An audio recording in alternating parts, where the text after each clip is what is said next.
I sit. I acknowledge the speakers and what have you. So the same gentleman, he says, Frederick, come go with me. I want to introduce you to someone. I say, okay. So we go in the back. I get in the back, there's some gentlemen standing there. And there's one white guy with some little glasses on. So he says, Mr. Garrison, this is Frederick Douglass. So Mr. Garrison, he came to me and he says, oh, Frederick Douglass, I heard about you. Have you heard about me? I say, yes. And believe it or not, sir, would you believe this? He pulled out one of his Liberator papers and he went to page 7. Who was in there? Frederick Douglass. He had already wrote about me. So, yes. And I was maybe about 21, 22 years old. And so what he did, he wanted me to come up and speak. Sir, I really got nervous because I don't have formal education. And I told Mr. Garrison, I said, Mr. Garrison, I can't speak.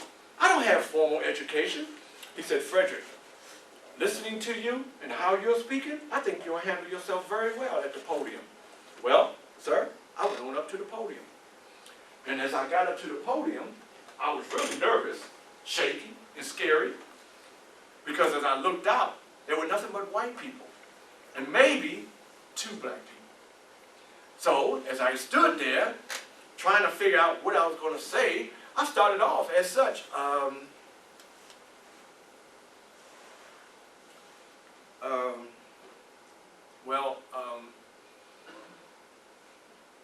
I was a slave,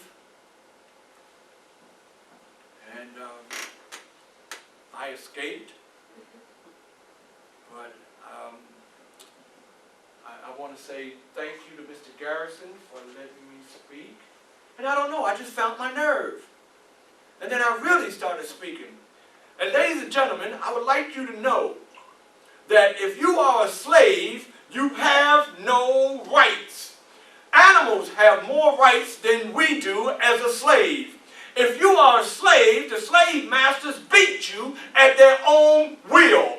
I was a slave, and I know the pain and the agony. I wear my diploma on my back.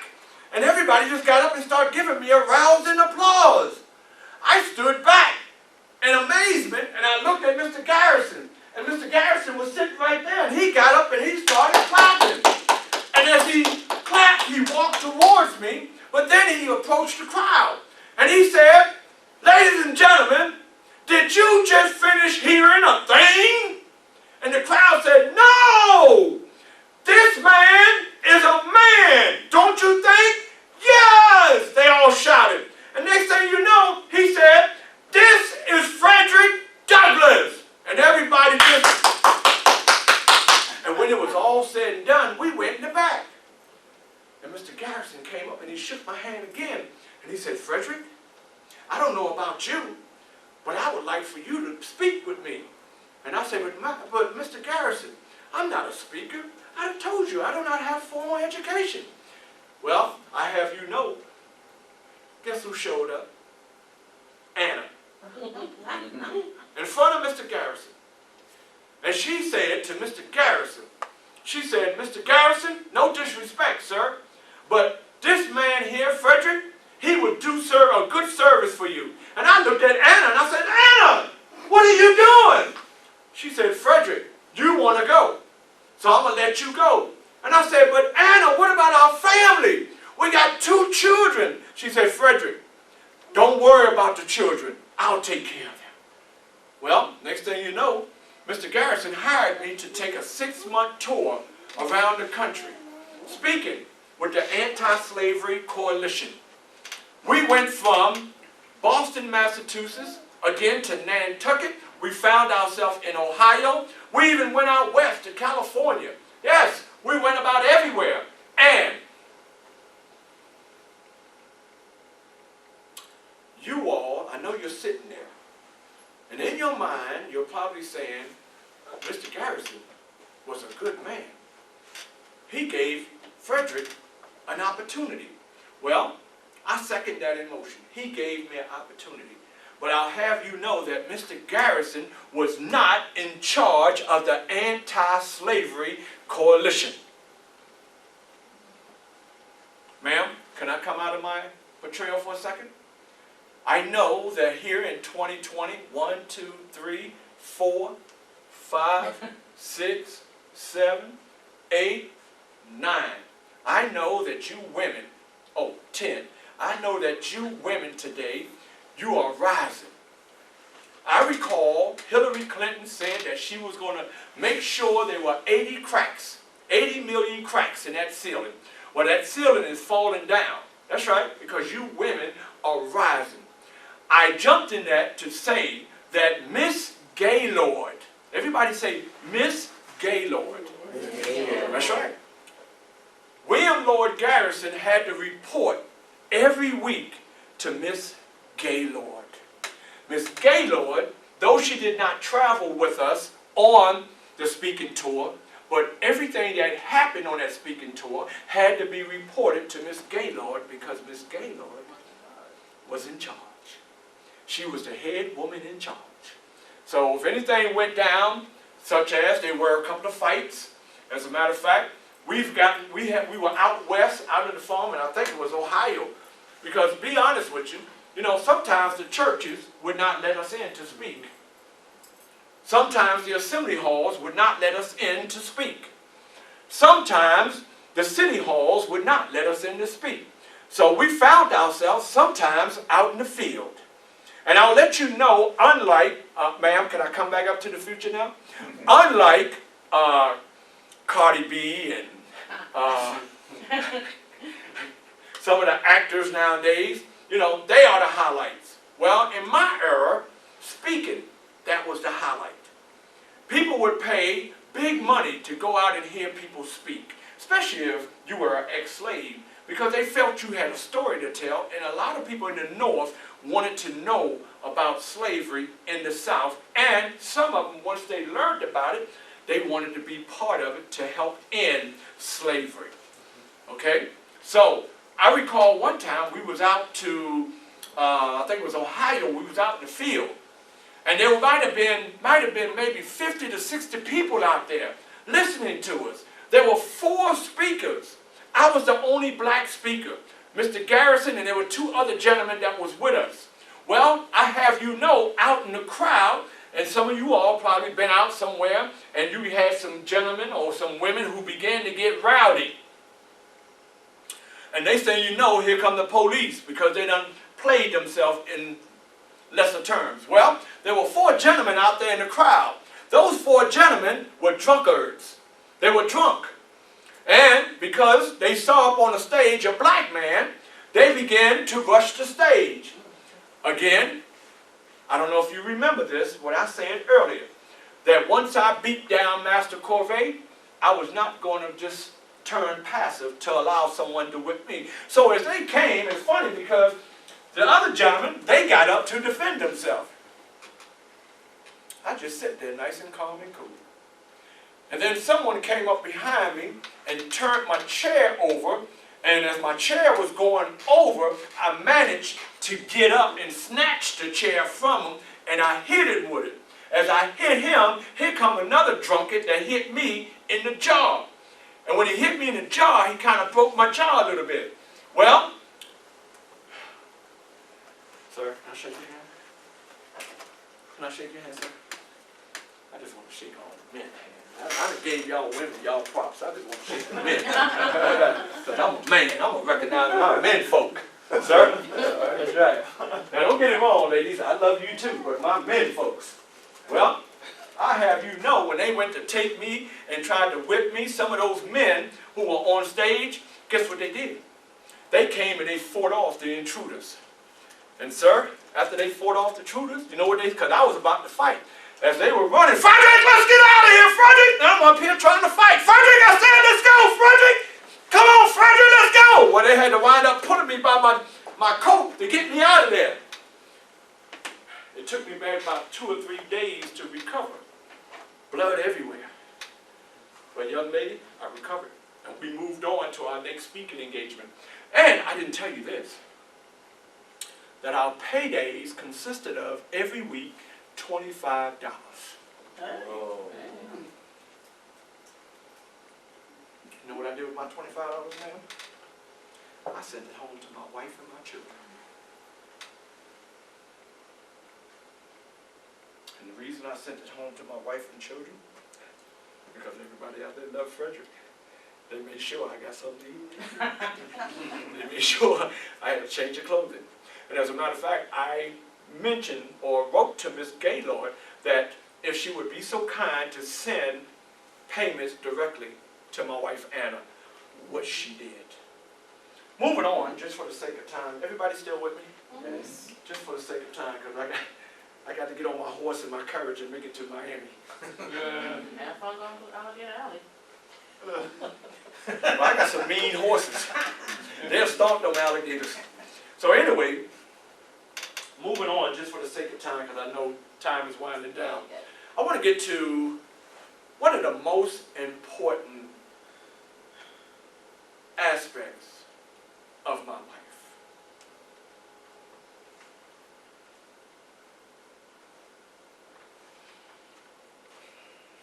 Everybody is, in the year 2008, was raving and was happy because there was the first black president of these United States that was elected, Barack Hussein Obama.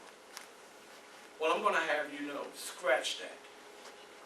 He was not the first black man to be nominated as president of the United States.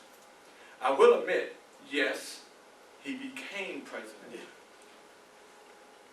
But at the 1882 Republican National Convention, I, Frederick Douglass, got one vote for president of these United States. And she's laughing. Is that a fact? She's laughing.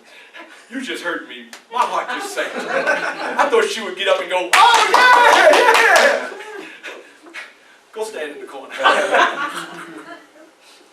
And I'll have you know, I believe it was in 1852, I also got one vote for vice president of these United States.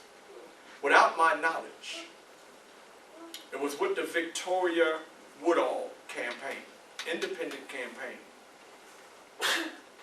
In 1859, word was going around that there was a presidential election coming up. And I believe that this country is about to go through another presidential election. You are on the heel of going through another presidential election. I believe that in November of this year, 2020, America will be going to the voting booths. Well, in the year of 1859, there were three gentlemen running for president of these United States. These gentlemen were Republicans, and I'll have you know that the Republican Party did not start or did not get off its heel or did not come into establishment until the running of a gentleman by the name of Abraham Lincoln. But there were three gentlemen that was running alongside Mr. Lincoln. The other gentleman, the first gentleman that comes to mind is Mr. Douglas, not me. And I'll have you know, I jumped at it. I went for it, ma'am, because of the last name Douglas. I said, wow, Douglas running for president? I'm going to vote for him until I found out his platform. His platform was to continue with slavery. So I X'd him out immediately. There was another gentleman by the name of Mr. Richardson. Mr. Richardson had sort of kind of the same idea. The third gentleman, tall, slanky, 6'4" in height, country boy, failed every test that he took. But he wound up capturing the election. And I even went around and I made it my task to assure that he got elected. May I have your attention, please? Well, the library is beginning exposing procedures. Tonight we will be closing at 9 p.m. If you need to check out library material, life report, print from a computer, or send a fax, please do so at this time. If you need assistance finding material, please come to one of our information desks. ask y'all a question? How many of you all can tell that I know what I'm talking about? How many of you all can tell? Can you read through me and see that I really love doing what I do? I just can't understand why, for the sake of me, sir. And I've been doing this for not Frederick Douglass, but I've been a motivational speaker for 28 years. And I can't understand, ma'am, why the intercom comes on, why a teacher will come in and say, Mr. Dowridge, or a CEO will come, or if I'm giving a keynote speech, somebody will step up and like, Mr. Dowridge. Ma'am, they have no idea to know that I love doing what I do. I could keep y'all here till tomorrow morning. How many of y'all got something to do tonight? Anybody got anything to do tomorrow morning? Ma'am, can we lock the doors? No, I'll get in trouble. But anyway, Mr. Lincoln, he wound up winning the 1860 election. There were some things that were going on that I did not agree with, so sir, I got on a train from Rochester and I made my way to Washington, D.C. I made my way to Washington, D.C. and I attempted to go through the front door of the White House. I have you know that those guards told me I am not allowed. My color is not allowed in there, not from the, you must go back to the helper door. Well, believe it or not, ma'am, somebody saw me standing at the door. And as they were walking by, they said, Frederick Douglass, please, come forth, come forth. That person was no other than President Abraham Lincoln. And so when I went in, we went to the Oval Office. And we sat down and we had a conversation. Ladies and gentlemen, just for the sake of the young people here, I did not sit down and like, yo, homie, what up? Where are you?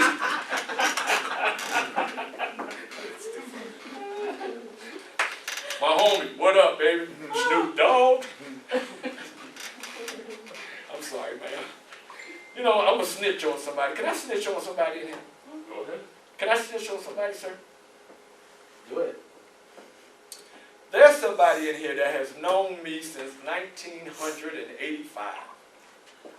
Before I became a motivational speaker, before I became Frederick Douglass, before I became whatever, they knew me. And they were shaking their head no. So, sir, I'm not going to snitch on them because they don't want to be identified. But, sir, can I tell you something? Can I tell you something, sir? I love that person. Because that person has been knowing me since 1985. That person don't know. And our befriending of each other, they helped me grow. Because I will be honest, I was the class clown. I guess that's why I'm in acting. Look at my sister here. She's like, that's probably why. That's why you need to stay. So anyway, I'm there in the White House and I'm having a conversation with Mr. President. Mr. President asks, he says, Mr. Douglass, how can I help you today? I say, sir, first and foremost, thank you very much for seeing me this day. I have a couple of issues that I need to speak with you about. The first issue, of course, is the freedom of my people. Ladies and gentlemen, the freedom of my people, the 13th Amendment. The second issue I need to speak to you about is black men being able to serve in this Civil War, Amendment 14. The third issue that I need to speak with is for my people having the right, the distinctive right to vote, Amendment 15. Well, Mr. Lincoln got up from his chair, from behind that large desk, and he walked over to the window, pulled the shades back, and he looked and he paused. Mr. Lincoln, as he paused, he was looking down the road. Ladies and gentlemen, he was looking down the road maybe 100 years. 100 years to maybe that date of August the 16th, 1963, in Washington, D.C. Anybody know what occurred on that day? What day? August the 16th, 1963, in Washington, D.C. The passage to the civil rights. That was the March on Washington.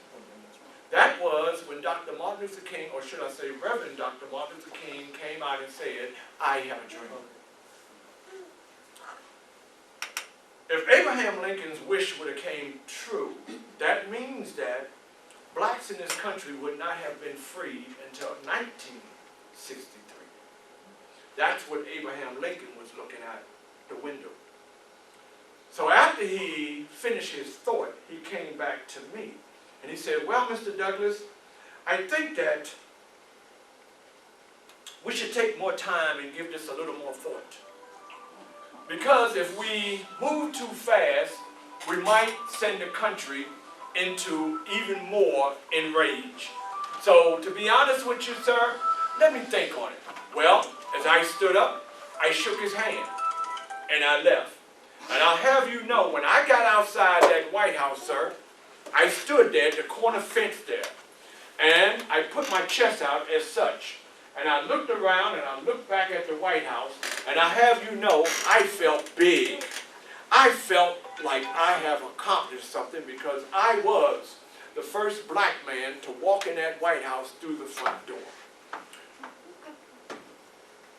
Back in Rochester, as I come to a close,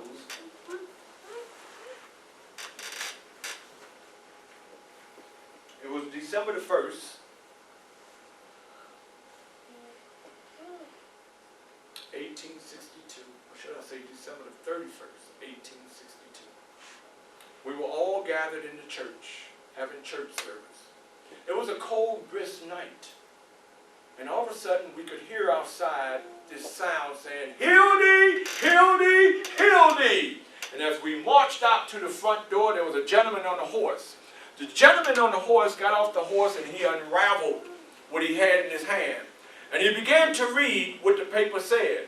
On this day, January the 1st, 1863, President Abraham Lincoln has signed into law the Emancipation Proclamation, proclaiming this day forth that all Negroes in this here country of the United States is forever free. Well, I have you know, you can only imagine what we all started doing. That's right, young lady, we started celebrating our freedom. No, we didn't go to the local bar, we didn't go to the local pub, but we did go back into the church and we began to pray and celebrate and thank God for our freedom. Ladies and gentlemen, that ends our presentation for tonight. I thank you all for coming out. And I hope I gave you some valid information in reference to Mr. Frederick Douglass, better known as Frederick Augustus Washington Bailey. So as you move forth to the day after tomorrow, which is Valentine's Day, and you're with your loved one, just take a moment and say happy birthday to Frederick Douglass. Do we have any time for questions and answers? Yeah, just a few. Yes, ma'am. I don't necessarily have a question. I just wanted to say thank you because I don't know if you're all walking through the seat. I am hard of hearing, so I wear bone anchor hearing aid with some of her cochlear. Okay. And I normally have trouble listening to speakers because they're moving around. Your voice and the passing projects so well that I didn't necessarily have to focus on your lips per se to read your lips, but I could hear it. So for me, I just want to say thank you because it made it not only come alive, but it made it easier for me to understand and get the information that you were getting out. Thank you. Thank you. Thank you. And if you don't mind, I want to thank somebody else. Amen. I guess you picked me to do the job, and I just only try to uphold it as much as I can. Any other questions? Sir, you exempt from asking me questions because you got that book there. You probably got a ton of them. Yeah, I got them. Let's see if we really know anything. Anybody else? So, Oh, you go ahead. kidding, right? Yeah. So I too want to project my voice.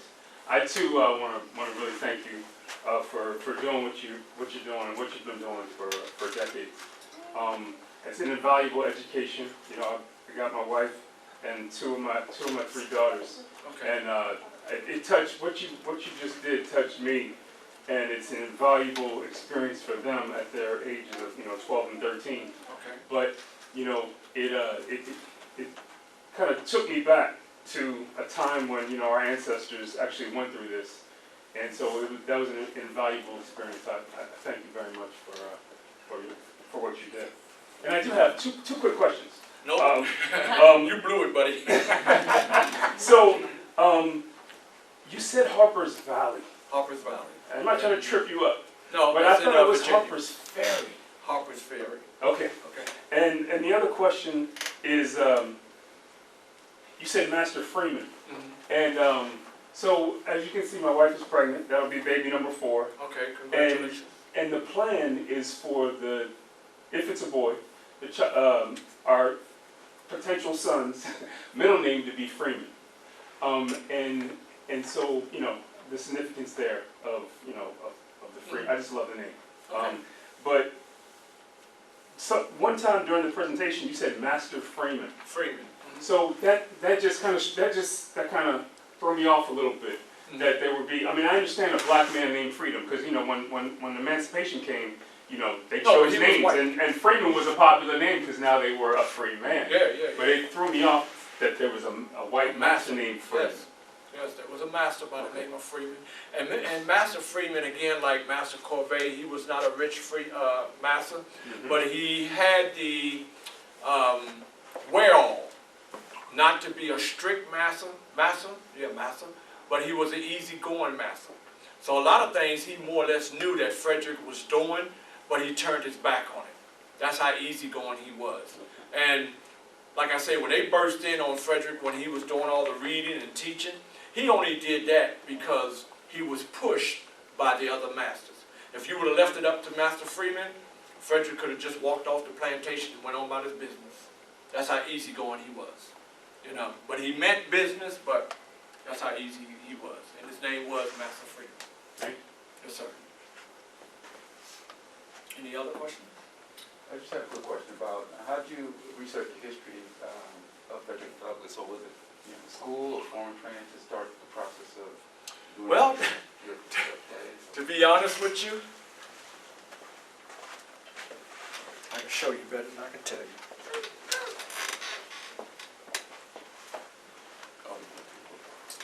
When I was commissioned, and when I say commissioned, thanks for coming out. All right. I was in the kitchen, or not in the kitchen, but I was in the bathroom brushing my teeth because I just woke up that morning. And I was in the room by myself, and I just heard 3 times, Frederick Douglass, Frederick Douglass, Frederick Douglass. And I acted on it. I purchased this book. And, well, what I did, that day I went out to the Strauss Theater. And I reserved the Tico Center, the Tico Theater. And believe it or not, I had 50 people in the audience. And I stood there behind the podium, such as, and I read every word in here.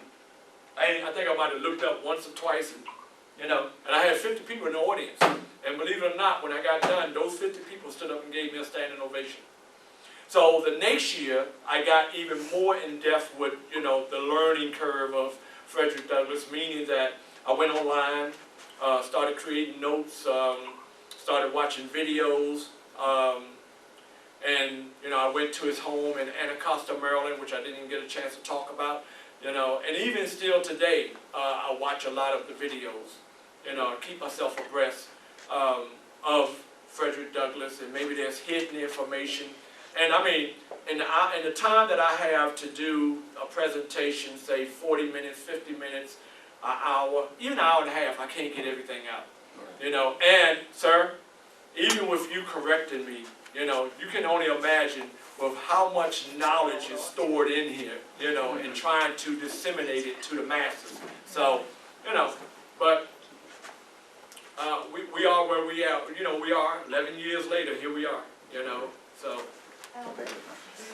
In your Thank you, sir. Thank you very much. in your portrayal and being able to teach about such an innovative and important person in not only American history but Black American history, in your own personal opinion, do you think that Frederick Douglass would have thought that he would be such an integral part of history as we know it? Well, I'm glad you asked that question because Wendell Phillips was a good friend. He was a white guy, and he was also a good friend of Frederick. And believe it or not, when Frederick wrote this book here, his first book in 1845, Wendell Phillips told Frederick, he said, you know, you would be doing the country and you would be doing your future of black people in this country.